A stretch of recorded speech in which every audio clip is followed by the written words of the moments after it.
Hey everybody, Tom Lenfesti, attorney with NC Planning, here again with Lauren Maxey and Michael Berger to bring you the daily counsel.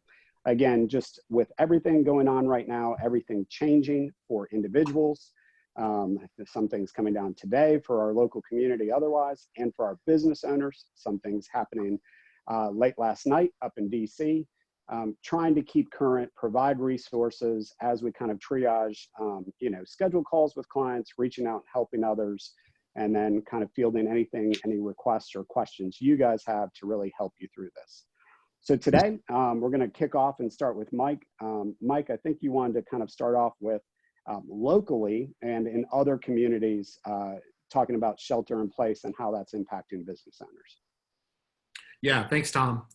So shifting from the federal viewpoint on the SBA, which we're going to have a little bit more on later, wanted to touch on business owner impact at the local level with these emergency orders that are being put in place. Some are calling them shelter in place, some are calling them stay at home. We're seeing this in North Carolina right now on a rolling sort of county by county basis. So the order will outline what restrictions there are, as well as deeming certain services, certain businesses, quote unquote, essential. And for those folks that are essential businesses or essential service providers, they are still allowed to be open, to operate, and for their personnel to travel to and from their place of employment as a exception to the general, shelter or stay at home rule. What we're experiencing is some requests from business owners, and we put together as a team a strategy to make the employees feel a little bit more comfortable as they're driving to and from work in that sort of setting.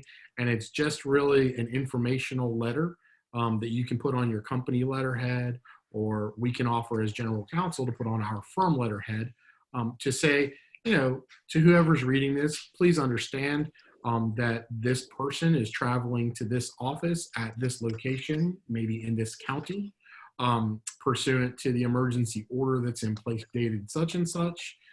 This business performs these services, and it is recognized as an essential service provider or an essential business. Under that order, please permit said person to travel to and from their place of employment so that those essential pieces of infrastructure or essential services can be provided. Provide a phone number, a place for them to direct any questions if they need to get a hold of you.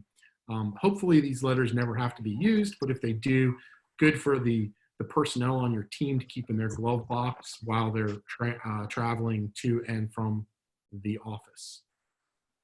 Like, can you touch a little, I apologize, I know I've gotten a couple of questions from individuals. Can you touch a little, Mike, on some of the services that are deemed essential and what people can hopefully have some peace of mind will continue to be open out there?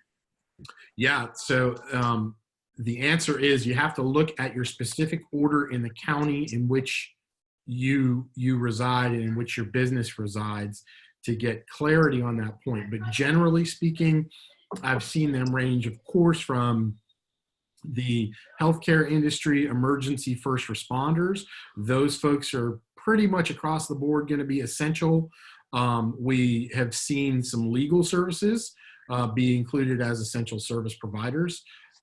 We have seen some industries that I didn't expect, frankly, to be listed, but it makes sense when you think about it. Utilities are, right? So water, electrical, et cetera, want to keep everything running.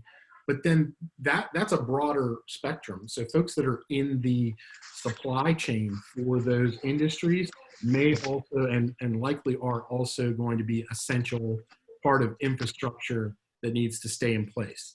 So I will say it's broader than you think, but you do need to look at those orders for some detail on specifics.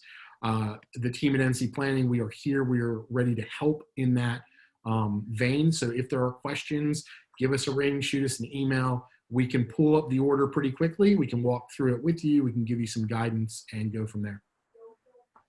Yeah, that's great. I know, again, just a lot of concern on what a shelter-in-place order may be, so I appreciate you touching on that. I have a lot of people asking questions. And of course, grocery stores, gas stations are also going to stay open. And it is just being kind to those workers. They are just so stressed right now with everything that's going on. So it's spreading a little social distance kindness of you can still wave and say thank you. It goes a long way out there, I'm sure. Yeah, I think that's perfect. And again, you know, there's a joke to be had if times weren't so serious about finally the government has acknowledged that legal services are essential to the community that we serve, right? Along with, you know, other businesses, of course, of way more importance. But yes, we're open, we're running, you know, definitely dealing with scaled down physical, but we are fortunate enough to operate mostly virtually, remotely, everything else. Segue into that, Lauren, I know there's more talk, Mike, that we'll have about what came out of the Senate last night. But Lauren, just to switch back over to you, quick update on, I think you're fielding calls from people on personal tax deadlines. Of course, a lot of that has made it out on filing dates, everything else. Can you give a quick update about what North Carolina is doing in regards to getting your taxes filed? Absolutely. That is, again, a lot of questions happening. A client reached out with, hey, I heard that the feds were extending. Is that extending in North Carolina? So federal, as I think many people are aware, has extended the requirements for income tax filings until July 15th. That is, there will be no interest, there will be no penalties. You're good until July 15th rather than our normal April 15th deadline. The state of North Carolina has extended the deadline till July 15th as well. There will be no penalties.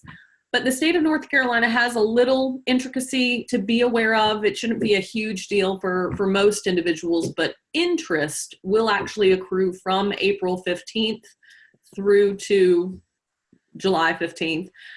So no penalties for filing later than April 15th, but there's a release from the North Carolina Department of Revenue saying they do still have to charge interest from that April 15th date. So that's just something we're letting clients to know, to be aware of. Most people are still trying to file as best they can by April 15th and just have it off their plates. But that is just a little intricacy to be aware of and not get surprised by out there. Yeah, I think that's great. Again, you know, one concern as everybody's overwhelmed, CPAs, tax preparers trying to get things done. But overall, you know, a little bit of breathing room there if you want to take advantage of it. To jump back over, you know, to Mike. Mike, you've given an update on kind of the legislation that was in process, kind of been moved. I know we got a Senate vote last night, late last night. So the Senate has approved essentially this, you know, CARE Act bill. Still waiting on the House to review, potentially vote on it tomorrow. I think the biggest thing for our business owner clients there's a lot of good advice. I would tell you that the full team is really having calls with business clients across the board right now. Probably the biggest thing that I would share, Mike, and kind of defer to you otherwise is, you know, there is this 7A SBA loan, you know, application process to get money in businesses' hands to help keep employees employed. And then overall, some forgiveness that may come with that. Again, all subject to final details once it's approved. But that's something I know that we're starting to really gather up information for SBA loan application, talk about other tax items, talk about other cash flow items. Mike, anything to kind of add to that at this point? I know hopefully we'll have even more clarity tomorrow, but anything that you're discussing with clients right now? Yeah, I would just say generally, again, as you mentioned, Tom, the bill has been approved by the Senate, waiting for it to go to the House and be signed by the President. We got the text of the bill late last night. It's about 800 pages in length, so we're still dissecting it. But during that process, you know, and in talking to clients who have questions about this, a couple of things I think to keep in mind. Number one, this is an ongoing developing stimulus package.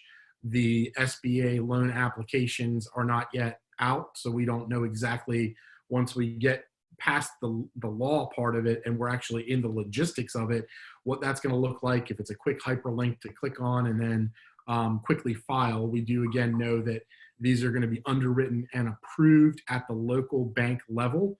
More and more banks are getting approved for that process in liaising with the U.S. Treasury.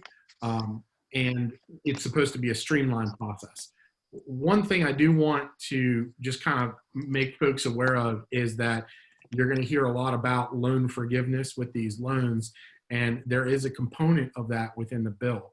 But I think the way to think of it, or at least the way that I think of it, is there's a question of what will you qualify for to borrow that comes to you as a business owner pursuant to a promissory note with repayment terms, length of time, interest, etc.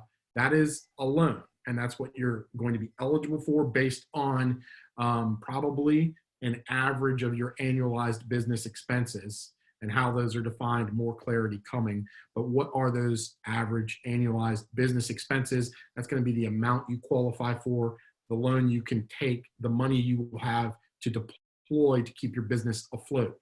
Then on the back end, there's a question of what of that loan proceeds that you've utilized, what amount is going to be forgivable, forgiven, potentially credited back on taxes, and that's going to be some smaller subset of what you can use those funds for.